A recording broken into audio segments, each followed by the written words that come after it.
Assalamualaikum warahmatullahi wabarakatuh. Perkenalkan, kami dari kelompok 9 ingin mempresentasikan analisis kinerja dan tindakan korektif proses SDM. Perkenalkan, nama saya Medi Susanti dengan NIM 6425084. Perkenalkan, nama saya Amanda Anes Natasha dengan NIM 6425072. Perkenalkan, nama saya Siti Novitasari dengan NIM 6425067. Perkenalkan, nama saya Sila Fatia Nabila dengan NIM 642505583.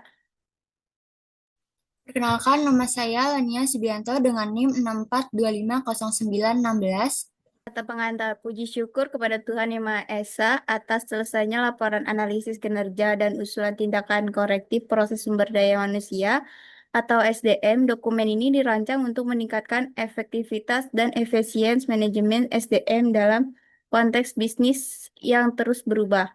Sasaran utama laporan ini adalah menetapkan indikator kinerja, mengumpulkan data real, menilai perbedaan antara kinerja aktual dan target, serta mengajukan langkah korektif terarah. Kami berharap dokumen ini memberikan wawasan bermanfaat dan menjadi dasar peningkatan kinerja SDM di masa mendatang. Dahuluan 1.1 latar belakang SDM adalah aset strategis kunci yang memengaruhi kesuksesan organisasi pengelolaan SDM yang efektif dari perencanaan hingga kompensasi berdampak langsung pada produktivitas dan pencapaian tujuan. Sistem pengukuran dan evaluasi terstruktur sangat penting untuk mengidentifikasi area perbaikan. 1.2 rumusan masalah. Yang pertama ada tolak ukur kinerja atau KPI relevan untuk proses SDM. Yang kedua, perbandingan kinerja aktual dengan tolak ukur atau analisis kesenjangan. Yang ketiga ada faktor utama penyebab kesenjangan kinerja. Yang keempat ada rekomendasi tindakan korektif efektif. Selanjutnya ada tujuan dan manfaat laporan. Yang pertama ada tujuan penelitian yang terdiri dari menetapkan tolak ukur dan KPI yang jelas. Yang kedua menganalisis kesenjangan kinerja aktual. Yang ketiga mengidentifikasi penyebab utama kesenjangan. Yang keempat mengusulkan tindakan korektif strategis. Lalu ada manfaat penelitian. Yang pertama ada bagian organisasi peta jalan perbaikan SDM. Lalu yang kedua ada bagian Departemen SDM, alat evaluasi berbasis data. Yang ketiga ada bagi pembaca, pemahaman metodologi analisis kinerja. Selanjutnya landasan teori manajemen kinerja proses dan KPI. Manajemen kinerja proses mengoptimalkan efektivitas dan efisiensi proses bisnis, bukan hanya kinerja individu untuk mencapai sasaran strategi organisasi. Lalu penetapan standar kinerja atau KPI. Nilai numerik yang menunjukkan seberapa baik kinerja perusahaan dalam mencapai tujuan bisnis utama. Dalam SDM, KPI menilai efektivitas operasi departemen. Selanjutnya ada penerapan KPI dalam fungsi SDM, perekrutan, memperoleh talenta terbaik secara efisien, time to hire, waktu rata-rata dari lowongan hingga kontrak. Yang pertama ada kinerja dan produktivitas, memastikan karyawan produktif dan mencapai target.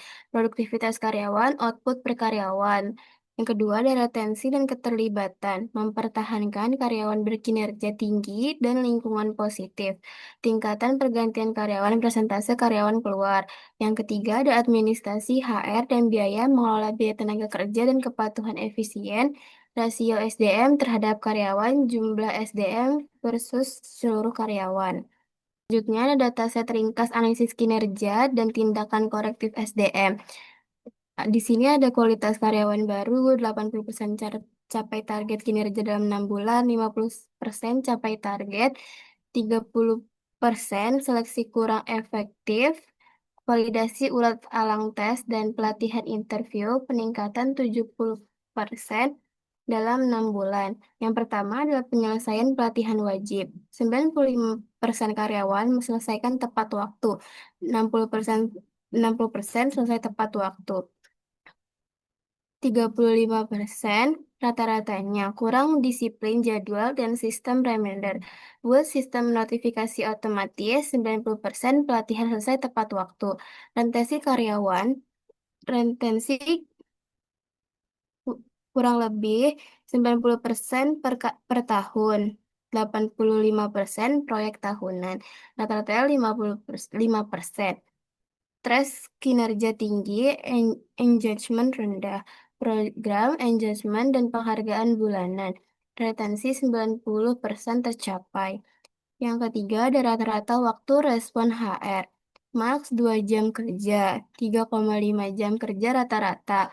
Rata-rata 1,5 jam. Beban administrasi tinggi, implementasi cabut HR, respon kurang lebih 2 jam. Kepuasan karyawan atau NPS, skor minimal 70, skor 60, 10 poin rata-ratanya. Komunikasi internal kurang efektif, disurvei rutin dan sesi feedback bulanan, skor NPS naik ke 75. Target KPI dan rumus. Target KPI adalah level kinerja tertentu yang ingin dicapai dalam jangka waktu tertentu untuk menilai keberhasilan tujuan. Harus terukur, realistis, dan memiliki batas waktu. Tingkat retensi minimal 90% 1 tahun, jumlah karyawan tetap atau total karyawan di awal periode 100%, presentase persen, data HRIS. Rata-rata waktu respons maksimal 2 jam kerja, total waktu respons atau jumlah email dibalas, jam atau menit, sistem email atau CRM, kepuasan pelanggan atau NPS, skor minimal 70, jumlah prometer atau jumlah detraktor atau total respon, skor skala 1 sampai 10 atau 100, survei pelanggan.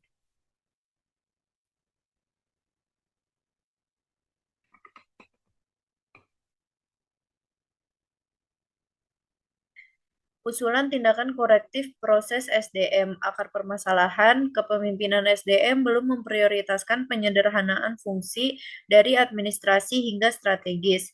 Yang pertama, restrukturasi divisi. Proposal dan struktur organisasi baru disetujui dalam 3 bulan, menciptakan fungsi talent manajemen baru. Yang kedua, perbaikan proses, validasi alat tes rekrutmen, dan pengembangan alat ukur kompetensi baru dalam 6 bulan. Yang ketiga, penilaian kualitas. Pelatihan teknik wawancara berbasis kompetensi untuk mengajar dan tim HR meningkatkan kualitas karyawan baru hingga 70%. Selanjutnya, rencana perbaikan. Rencana ini didasarkan pada akar permasalahan utama yaitu kepemimpinan SDM belum memprioritaskan menyederhanakan fungsi dari administratif hingga strategis. Tindakan korektif, strategi HR, tindakan korektif utama, restrukturisasi divisi SDM dengan menciptakan fungsi talent manajemen yang dipimpin oleh seorang manajer. PIC penanggung jawab kepada HR atau manajer senior, tenggat waktu atau target 3 bulan, indikator keberhasilan, proposal, dan struktur organisasi baru disetujui. Kedua, proses rekrutmen. Tindakan korektif utama, validasi ulang semua alat tes rekrutmen dan mengembangkan alat ukur kompetensi yang baru. PIC atau penanggung jawab, tim talent manajemen baru dibentuk. Tenggat waktu 6 bulan, indikator keberhasilan, alat tes baru divalidasi, diterapkan, dan terbukti meningkatkan predictive validity. Yang ketiga, meningkatkan kualitas SDM.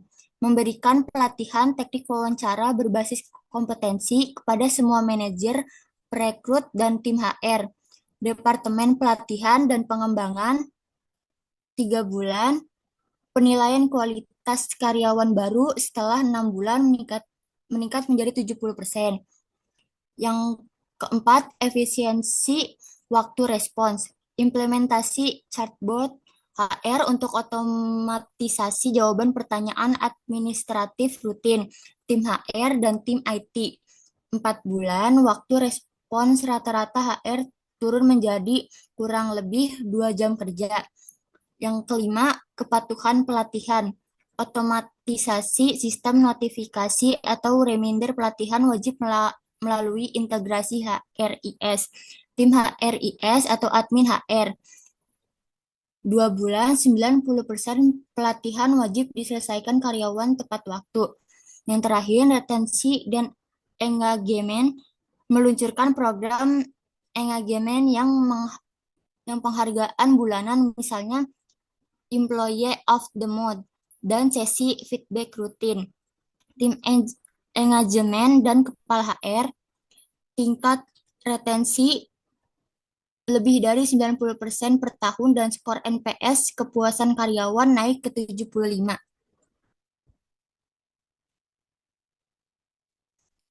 Yang terakhir, kesimpulan dan saran.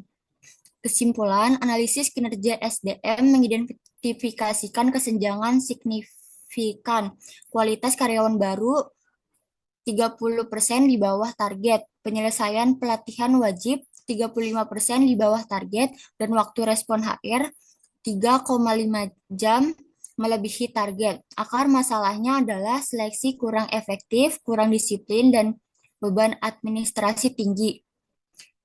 3.2 saran. 1. Meningkatkan kualitas rekrutmen melalui validasi alat tes dan pelatihan. Kedua, mengotomatisasi proses pelatihan dengan sistem peringatan HRIS.